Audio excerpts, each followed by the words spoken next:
بسم اللہ الرحمن الرحیم۔ اللہ تعالیٰ نے ہر امت اور قوم کو کسی فتنہ اور آزمائش میں ہمیشہ مبتلا کیا ہے، جس کی خبر پیغمبروں نے اپنی اقوام کو دی ہے۔ امت محمدیہ کے لیے ایک بڑی آزمائش و وحشی اور درندہ صفت قوم کے عروج کا شکل میں لکھ دی گئی ہے، جس کے وقوع پذیر ہونے میں کوئی شک نہیں۔ آخری نبی حضرت محمد صلی اللہ علیہ وآلہ وسلم نے احادیث مبارکہ میں اس فتنے کی خبر نہایت ہی وضاحت دی ہے۔ اس وحشی قوم کا نام یجوج مجوج ہے۔ یہ وہ قوم ہے جس کی پیش گوئی نہ صرف نبی صلی اللہ علیہ وآلہ وسلم نے کی، بلکہ تورات اور انجیل میں بھی اس قوم کا ذکر ملتا ہے۔ جیسے گوگین میں گوگ کہا گیا ہے، دراصل یجوج مجوج حضرت نوح علیہ السلام کے تیسرے بیٹے یافس کی اولاد میں سے ہے۔ یہ لوگ شمالی مشرقی ایشیا میں زندگی بسر کیا کرتے تھے، اپنے ارد گرد کے علاقوں پر ہمیشہ وحشیانہ حملہ کرتے تھے۔ ان کی آبادی چین سے مغرب ترکستان تک پھیلی ہوئی تھی۔ روایتوں میں آتا ہے کہ یجوج مجوج بنی آدم سے ہیں، اور اگر انہیں پوری دنیا میں چھوڑ دیا جائے تو تباہی مچا دیں گے اور لوگوں کی معاشیت تباہ کر ڈالیں گے۔ ان میں سے ہر کوئی آدمی اس وقت تک نہیں مرتا جب تک اپنی 1000 یا اس سے زیادہ اولاد نہ دیکھے۔ ان کے چہرے طیبہ تر ڈالکر کی طرح ہیں۔ یہ لوگ لمبے تک کے ہیں جو صنوبر کے درخت کی مانند ہیں۔ یہ جس جاندار کے پاس گزرتے ہیں انہیں کھا جاتے ہیں۔ یہ موسم بہار میں اپنے غاروں سے نکلتے ہیں اور سبزہ کھاتے ہیں۔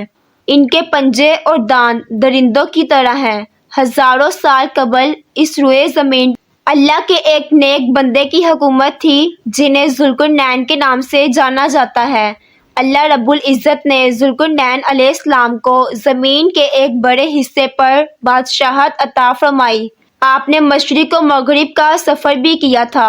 مورخین کے مطابق ذوالقرنین کے نام سے قرآن مجید میں جس شخص کا نام ذکر آیا ہے، دراصل وہ ایران کا عظیم بادشاہ خرس تھا، جسے سائرس اعظم بھی کہا جاتا ہے۔ جب حضرت ذوالقرنین نے شمال کا سفر کیا تو آپ کا گزر مشرقی ترکستان اور مغلستان سے ہوا۔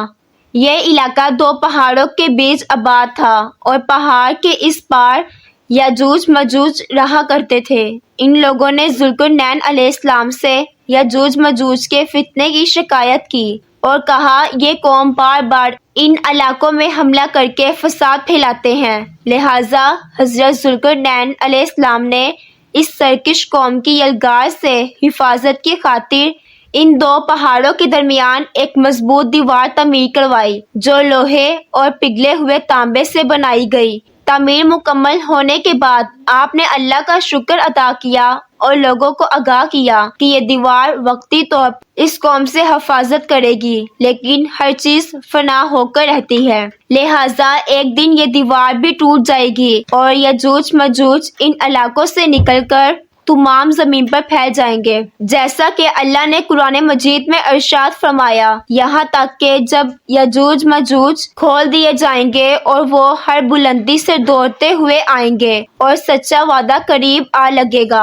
حضرت ابو ہریرہ رضی اللہ تعالی عنہ سے روایت ہے کہ رسول اللہ صلی اللہ علیہ وآلہ وسلم نے فرمایا، پھر وہ دیوار توڑ کر لوگوں پر آ نکلیں گے، سارا پانی پی جائیں گے، لوگ قلعہ بند ہو جائیں گے، وہ بھاگتے ہوئے آئیں گے، ان کے اگلے افراد بحریہ تبریہ سے گزریں گے تو اس کا سارا پانی پی جائیں گے، اور ان کے آخری افراد وہاں سے گزریں گے تو کہیں گے کبھی یہاں پانی ہوا کرتا تھا، اور حضرت عیسیٰ علیہ السلام اور ان کے ساتھی محصور ہو جائیں گے، یہاں تک کہ بیل کا سر تمہارے موجود دینار سے بھی زیادہ قیمتی ہوگا۔ وہ اپنے تیر آسمان کی طرف پھینکیں گے جنہیں اللہ ہون لگا کر نیچے بھیجے گا، تو وہ کہیں گے ہم نے آسمان والوں پر بھی غلبہ پا لیا ہے جس طرح ہم اہل زمین پر غالب ہیں۔ اور ایک روایت میں یہ بھی آتا ہے کہ بے شک یجوج مجوج روزانہ دیوار توڑ دیتے ہیں۔ جب وہ مکمل ٹوٹنے کے قریب ہوتی ہے تو انہیں سورج کی شعاعیں نظر آتی ہیں۔ اتنے میں ان کا بڑا کہتا ہے چلو باقی کل توڑیں گے، تو اگلے دن اللہ اس دیوار کو پہلے سے بھی زیادہ مضبوط کر دیتا ہے۔ جب ان کی قید کی مدت ختم ہو جائے گی اور اللہ انہیں لوگوں کے سامنے ظاہر کرنا چاہے گا تو اس دن جب وہ سورج کی شعاعیں دیکھیں گے تو ان کا بڑا کہے گا چلو انشاءاللہ باقی کل توڑیں گے۔ جب وہ اگلے دن آئیں گے تو انشاءاللہ کہنے کی برکت سے دیوار اتنی ہی ہوگی جتنی چھوڑ کر گئے تھے تو وہ باقی دیوار توڑ کر باہر آ جائیں گے۔ دیوار توڑنے کے بعد ہی یہ زمین میں قتل و غارت کریں گے۔ یہ سب قیامت کے قریب ہوگا۔ حضرت عیسیٰ علیہ السلام ان کے لیے ہلاکت کی دعا فرمائیں گے تو اللہ تعالیٰ ان کی گردنوں میں کیڑے پیدا فرمائیں گے جس سے یہ فوراً مر جائیں گے۔